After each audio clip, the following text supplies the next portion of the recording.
ओम श्री परमात्मने नमः। श्रीमद् भगवत गीता का भाव समझना बहुत ही कठिन है। उसका अर्थ समझना इतना आसान नहीं है। हर किसी को उसका अर्थ समझ पाना संभव नहीं है, लेकिन हर एक व्यक्ति को उसका अर्थ समझना चाहिए, गीता को पढ़ना चाहिए। वास्तव में श्रीमद् भगवत गीता का महात्म वाणी द्वारा वर्णन करने के लिए किसी की भी सामर्थ्य नहीं है, क्योंकि यह एक परम रहस्यमय ग्रंथ है। इसमें संपूर्ण वेदों का सार संग्रह किया गया है। इसकी संस्कृत इतनी सुंदर और सरल है कि थोड़ा अभ्यास करने से मनुष्य उसको सहज ही समझ सकता है, परंतु इसका आशय इतना गंभीर है कि आजीवन निरंतर अभ्यास करते रहने पर भी उसका अंत नहीं होता है। श्री वेद व्यास जी ने महाभारत में गीता जी का वर्णन करने के उपरांत कहा है, गीता सुगीता कर्तव्या किमन्ये शास्त्र विस्तरे या स्वयं पदनाभस्य मुख पद्मादिनी श्रुता। यानी अर्थात गीता सुगीता करने योग्य है, अर्थातम श्री गीता जी को भली प्रकार पढ़कर अर्थ और भाव सहित अंतःकरण में धारण कर लेना मुख्य कर्तव्य है, जो कि स्वयं पद्मनाभ भगवान श्री विष्णु के मुखारविंद से निकली हुई है। फिर अन्य शास्त्रों के विस्तार से क्या प्रयोजन है। स्वयं श्री भगवान ने भी इसके महात्म का वर्णन किया है।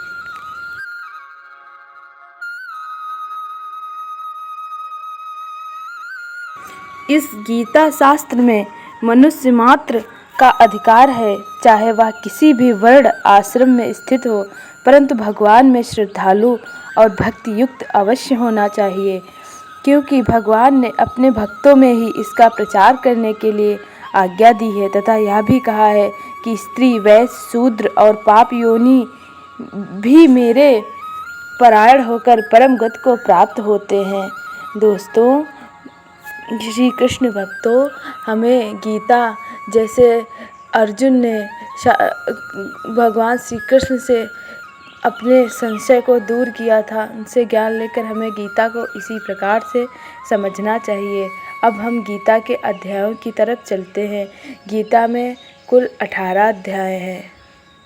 श्रीमद् भगवत गीता का पहला अध्याय है अर्जुन विषाद योग नामक पहला अध्याय है, जिसमें दोनों सेनाओं के प्रधान सूरवीरों की गणना और सामर्थ्य का कथन किया गया है।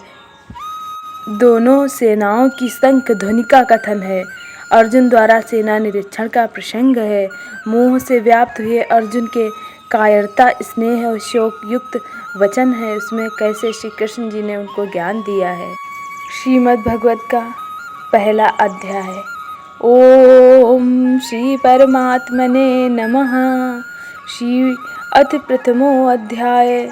धृतराष्ट्र उवाच धर्मक्षेत्रे कुरुक्षेत्रे समवेतायुत्सवः मामका पांडवाश्चैव किम कुर्वन्ति संजय।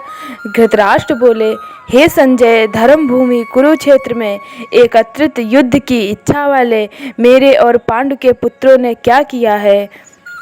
संजय वाच, संजय कहते हैं, दृष्टा तो पांडवानीकं व्यूढ़ं दुर्योधन स्थिता आचार्यमुपसंगम राजा वचनम ब्रवीतम।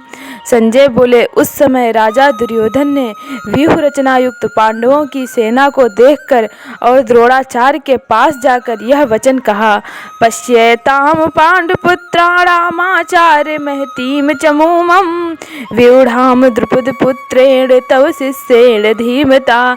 हे आचार्य, आपके बुद्धिमान शिष्य द्रुपद पुत्र धृष्टद्युम्न द्वारा व्यूहाकार खड़ी की हुई पांडुपुत्रों की इस बड़ी भारी सेना को देखिए। तब अन्यसूरा महेश्वासा भीमा अर्जुन समायुधि युधानो विराटश्च द्रुपदश्च महारथा धृष्टकेतुश्च केतानः काशीराजश्च वीर्यवानं पुरुजित् कुन्तिभोजश्च शैब्यश्च नरपुङ्गवः युधामन्युश्च विक्रान्त उत्तमौजाश्च वीर्यवानं सौभद्रो द्रौपदेयाश्च सर्व एव महारथा। इस सेना में बड़े बड़े धनुष वालों तथा युद्ध में भीम और अर्जुन के समान सूरवीर सात्विक और विराट तथा महारथी राजा द्रुपद धृष्टकेतु और चेकितान तथा बलवानम काशीराज पुरजितम कुंतीभोज और मनुष्यों में श्रेष्ठ सैव्य पराक्रमी युधामन्यु तथा बलवानम उत्तमौजा सुभद्रा पुत्र अभिमन्यु एवं द्रौपदी के पांचों पुत्र ये सभी महारथी हैं। अस्माकं तो विशिष्टा ये तात्रिबोधितजोत्तम नायकामं सैन्यस्य संगार्थम तानम ब्रवीमि ते। हे ब्राह्मण श्रेष्ठ, अपने पक्ष में भी जो प्रधान हैं उनको आप समझ लीजिए। आपकी जानकारी के लिए मेरी सेना के जो सेनापति हों उनको बतलाता हूँ।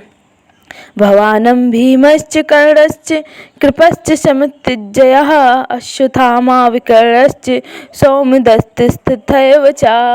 आप द्रोणाचार्य और पितामह भीष्म तथा कर्ण और संग्राम विजयी कृपाचार्य तथा वैसे ही अश्वत्थामा विकर्ण और सोमदत्त का पुत्र भूरिश्रवा अन्ये च बहवः सूरा मदर्थे त्यक्ते जीविताः नानाशस्त्रप्रहरणा सर्वे युद्ध विशारदाः।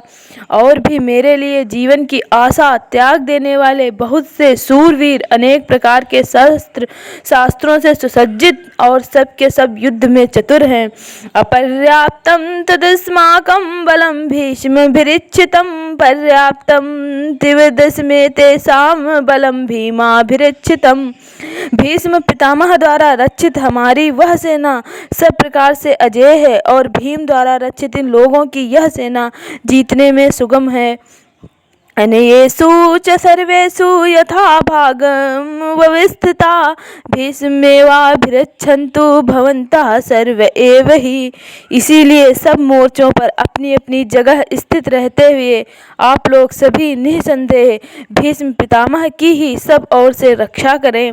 तस्य संजनयनं हर्षं कुरु वृद्धा पितामह सिंहनादं विनच्चोच्चय शंखदद्मो प्रतापवानम्। कौरवों में वृद्ध बड़े प्रतापी पितामह भीष्म ने उस दुर्योधन के हृदय में हर्ष उत्पन्न करते हुए उच्च स्वर से सिंह की दहाड़ के समान गरज कर शंख बजाया। इसी प्रकार से हमने 12 श्लोकों का अर्थ आपके सामने रखा। इसी तरीके से हम थोड़े थोड़े श्लोकों का डे बाय डे अर्थ आप लोगों को बताएंगे। आप लोग हमारा साथ देना। राधे राधे। श्री कृष्ण भक्त।